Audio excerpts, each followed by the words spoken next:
Hello, hello. Of course, 111 in somebody's time zone. Consider this a blessing with yours truly, Illuminati. Miss Dex. Got the Dex.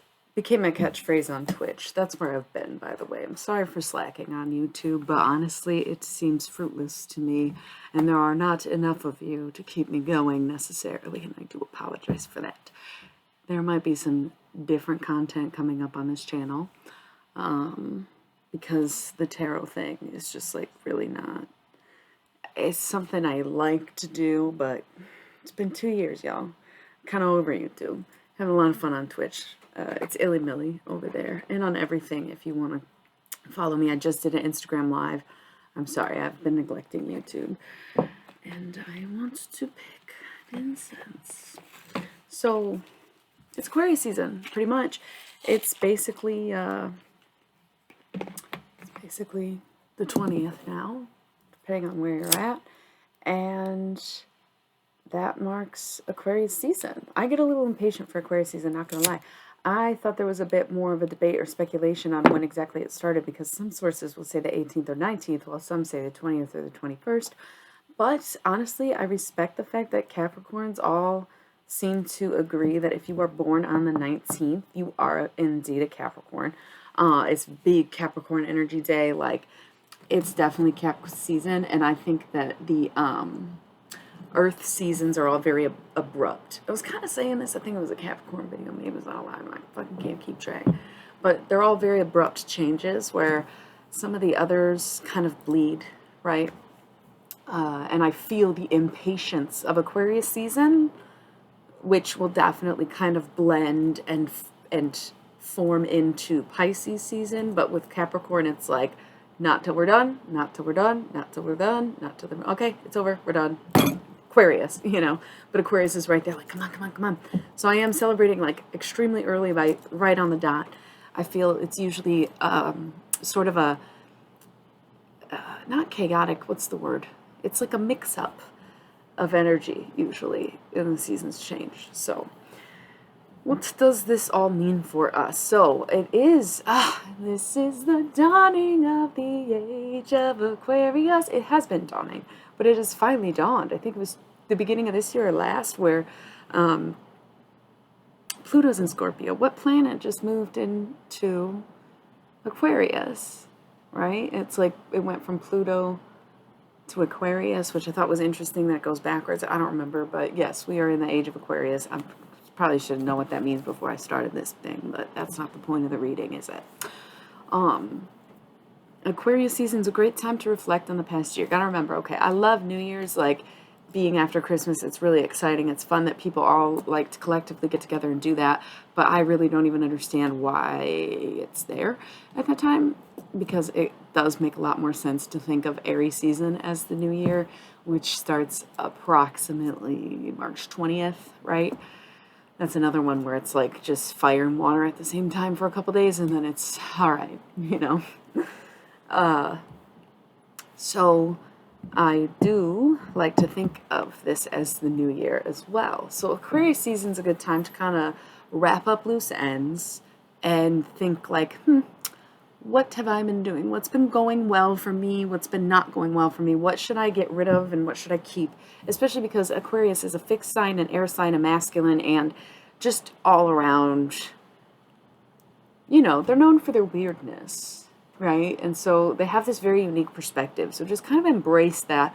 You may be thinking a little more outside the box than usual lately, but that's why it's a good time to reflect, especially because Venus is going to continue to retrograde until January 29th, and Mercury is going to continue to retrograde until February 2nd. And so we do have kind of like time to reflect, because things that you want to move forward are just going to move backwards if you just don't leave things alone right now. You got to just leave it alone, let it happen naturally, see how you feel in 2 weeks, and then decide what you're doing, especially for something like Valentine's Day, because Venus being in retrograde is all about relationships. Shit that may have started back in December, because it started December 19th, right? So gotta be careful what you're doing. So I need some water. Goddamn, I just got off the live and came right over here. All right.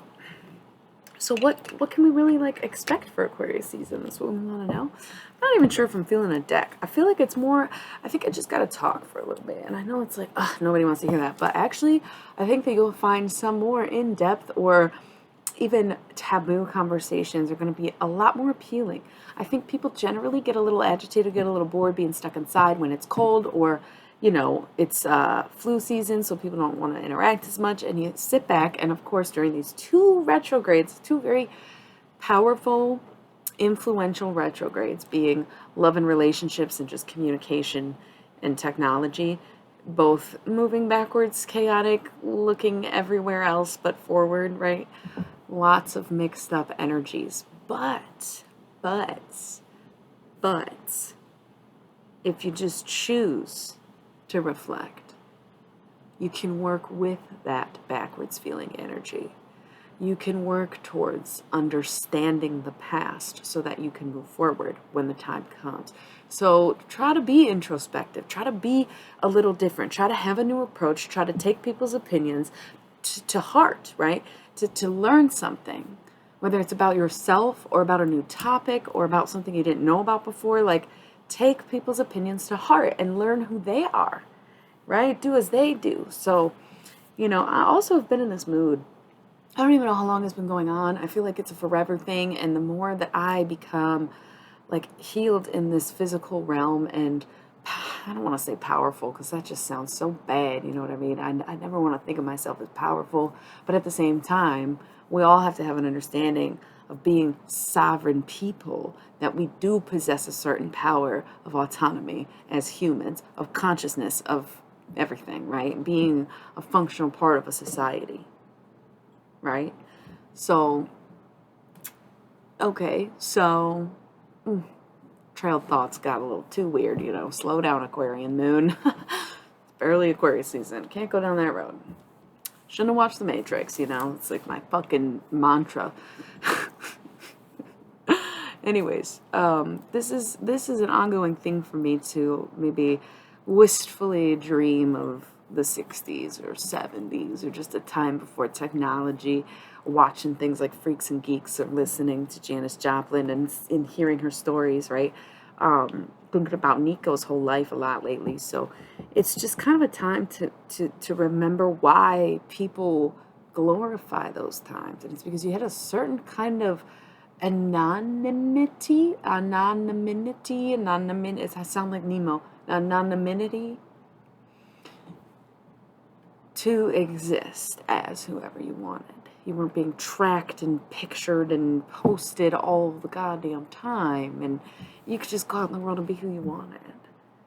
Nobody had to know where you were and where you came from. Of course, there was a certain level of danger and a certain measure of safety provided by these things that we have now. But at the same time, it's like, I don't know. But yeah, this is a time to reflect. It's a time to wonder, what are we missing? What are we missing? What are we missing? Because we're missing something. It's the Renaissance and the Revolution. And that shit was never televised. That's what you gotta remember, okay? And you know what? The Grateful Dead didn't sign their fucking Woodstock contracts. And I love that about them. Yes, it was naivety. Yes, they regretted it later in life. And yes, everybody forgets that they were even there. But good for them. They were like, what do you mean use our name and image? They were the first ones to stand up in the record industry like that. You know what I'm saying? Everybody else was eating that shit up. Look at the Beatles. Man, this is really a lot like my other stuff, my Instagram and the Twitch lately. Kind of a different vibe than I usually put on YouTube. It's interesting to think. But yeah, I got some new things coming. I got a lot more going on than I lead on. And I think part of Aquarius season is going to be me speaking up more for myself. But also letting everybody know, whoever watches this anyways, I guess I have, people see me as someone with strong opinions. And I would actually disagree because my opinions typically are very flexible. I'm always open to discussion. It can be difficult to change my mind, but the people who have done it understand exactly what it takes to change my mind. It's not hard. I have to stop what I was saying. It's just just a little piece of paper. I'm gonna take it out to stop my running my mouth. I learned that from I was watching, I think it was Astro Queen today, and it was a Taurus reading, and she was like, y'all are cocky and people like that about you, but better watch what karma gives you. I'm like, God damn it. Serving up karma for every evil Taurus in the world. We are literally the worst signs. Anyways, like, trying to be humble and remember where I came from, been through, done that. And I wanted everyone to know that my basic principles, morals, and values are the things that I feel strongly about. And if you want to call me stubborn on those things, for sure. But just like avoid crossing my boundaries and you'll never have to know that side of me, right? Anybody who does either caught Sarah Paulson on a bad day or crossed my boundaries. Or both. It's not my opinions, it's my morals and values. So instead of being so fierce about these things, I want to be more open to the loving aspect of my own personal beliefs, my own compass, if you will. And part of that is not necessarily accessibility, but I always keep in mind affordability, which in itself is accessibility. And so I wanted people to know that I do work on a sliding scale. I have a general parameter of what a tarot reading should or would and does cost, okay? But I do work on a sliding scale because it's one of my morals is to help who needs to be helped. Of course, that means, you know, kind of decent understanding of the situation to understand why you might be lowballing me, or if you are well off enough to highball me, appreciate that too. But I work on a sliding scale because I want to help people. It's not my fault we live in corporate America and I have to do this as my job. It's my job though. This is my work. It's healing work. And I just want to be there for anyone. But I know what a drainer is. I can tell when someone's lying, and I will only give what I think it's worth. And that does not have to be a money value. That is a personal value, right? If you're trying to take advantage of me, I'll know.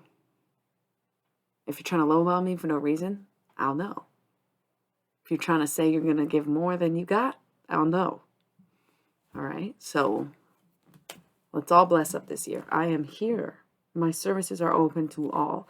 I do have limits. I have boundaries, like I said. So if you're trying to get too much for too little, it's going to have to be a no eventually.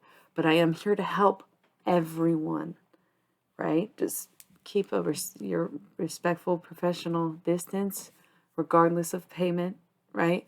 And on the link tree in the description, that's how you can find me and contact me. If you don't really have an understanding of my services, my website explains a lot of what I do. It's not limited to tarot. It's a lot, and got a lot going on. Just check it out, And if you want to support and not deal with a reading or the guidance aspect, because I do give guidance in way of love and life and career and just in general, it's been something I've been doing for people for years, and I'm finally like taking on some new clients if you're interested in that. And again, I have base prices for these things, but I am willing to work with anyone. So if you're feeling like you need something or you need some help, here I am. Welcome. This is the new year energy that I'm bringing in for 2022. You'll be hearing more about this and blah, blah, blah. Start a podcast. It's only on SoundCloud right now, and I'm thinking about putting it on Spotify, but I'm nervous. I'm putting so much of myself out there so quickly. But I dragged my feet for a long time. And that's part of what this new energy is. That's part of the dawning of Aquarius. We were setting ourselves up. We were making our plans. We were writing our dreams and envisioning who we'd be, right? And then maybe we lost touch along the way, got distracted, confused, or were hopeless, okay? But at this point, it's all coming back, and we're remembering why we're doing it. My motivation is because I want to build a better sense of community. Society is so detached from one another and what it means to be human, what it means to be a friend, what it means to be mentally well, the solutions we have for things, it's whack as fuck, man. It's just been whack as fuck for decades. And it's time that we just had enough. We have to have new approaches. We have to try new things because clearly it ain't working out for like goddamn anybody. No offense, y'all. Yeah, think you got it way more together than you do. And I just admit that I embrace the chaos of change a little too much. And I have rhythm, but no schedule, right? That's why I do this shit late at night. I work when I want to. And that in itself is a little bit stubborn, right? Because I won't do the whole tell me when to what? No. Stubbornness, but also that Aquarius moon. Seeking freedom, seeking newness, seeking some kind of revolution and renaissance. It always comes back to that. This is the time, right? And I'm thinking about Laurie Anderson. This is the time, and this is the record of the time. This is the time, and this is the record of the time. Highly recommend some Laurie Anderson. She is a Gemini, so if you're an Aquarius, you're going to resonate the fuck out of that. But this is the time to implement all those things you've been creating in your head. This is definitely a time of huge success for everyone across the board right now. It's just whether or not you have good intentions. And the thing that I've been practicing recently, and something that, God, I think I'm more embarrassed that I'm not embarrassed to admit that I kind of got this from the anime Hunter x Hunter, if you're familiar, but I'm very into resolve and like being willing to give up something to show my dedication, right? Like Gon's an inspiration, and as it turns out, his birthday is May 5th, intentionally by the creator of the manga, okay, because it's Children's Day in Japan, and he wanted the spirit of all children to be with Gon. He's a Taurus. He's a little baby Taurus king, and that's why he's like, I will do anything for my motherfucking friends, and I'm like, same, dude. But not everybody's my friend, so let's not get confused. I love you, though. I love you all. These things take time, and it's about building community. It's about building networks and relationships and knowing when something is platonic, romantic, or acquainted, right? Or professional, or oriented in a certain way, okay? But building all relationships across the board, even if it means building the relationship you have with yourself, which again, I'm here to help. Laugh Out Loud Love You. Check it out. The website in the link. You got it. You'll find me. You'll know what you need. Okay? Praise be. This was a total energy reading. I don't feel like busting out the cards. This was almost more about me than y'all, but at the same time, I hope it inspires. If you want to check out my Twitch, I've been on there. I did a few love readings. I pulled out almost every deck I have. And then on Instagram, I channeled Janis Joplin. It's very sad. It's very heavy content, but I think it was very necessary, and that is why I ultimately shared it. I am about to do an Aquarius specific bonus reading for YouTube. It's so weird. It's like it's very out of character for me, but very real of me to be posting this kind of content, because this is the type of stuff that I'm talking about in my real life, or like building behind the scenes or posting privately. But it's not necessarily been my public image or public voice. And so I'm kind of working on building that for myself, where it is the person behind the personality, because it's always been. So I'm being more vocal about some of my more long-term intentions and where I want to put my future investments, because we together have to make reality. Period. Start by sacrificing little things that you really don't need anymore. Physically, emotionally, even in memory, right? Think about what you never need again. Things you don't need anymore, right? And let them go. And maybe they'll come back as something you do need. But that's the vibe of Aquarius season, right? Holding your head high and looking towards the sun, no matter how cold it is around you, okay? You know what? I'm gonna do a little crystal pyramid for you. I think I am gonna leave it here. Like I said, I'm about to do the Aquarius bonus video because birthday season, and I guess I'm not really doing the $10 off thing anymore, because I just told you it's a sliding scale anyways. So what difference does it make, right? Just get a reading, get a personal reading. I'm fucking obviously good at this shit. Like, come get a reading. What are you scared of? What are you waiting for? You know it's not about the future. It's all about the present. All right, so thank you for tuning in. I love you so much. We're going to end with some Crystal Pyramid. Happy Aquarius season. Get loud, get weird, get vocal, get serious, get fun, get wild, get it all, right? Get everything you ever wanted out of it, okay? Good night and good luck.